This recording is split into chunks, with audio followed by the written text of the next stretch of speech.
لا أقسم بهذا البلد وأنت حل بهذا البلد ووالد وما ولد لقد خلقنا الإنسان في كبد أيحسب أن لن يقدر عليه أحد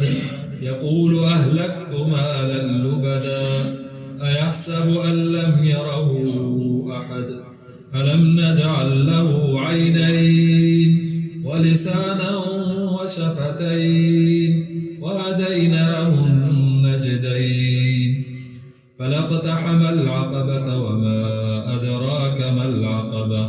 فك رقبة أو إطعام في يوم ذي مسغبة يتيما ذا مقربة أو مسكينا ذا متربة ثم كان من الذين آمنوا وتواصوا بالصبر وتواصوا بالمرحمة أولئك أصحاب الميمنة والذين كفروا بآياتنا هم أصحاب المشأمة عليهم نار مؤصدة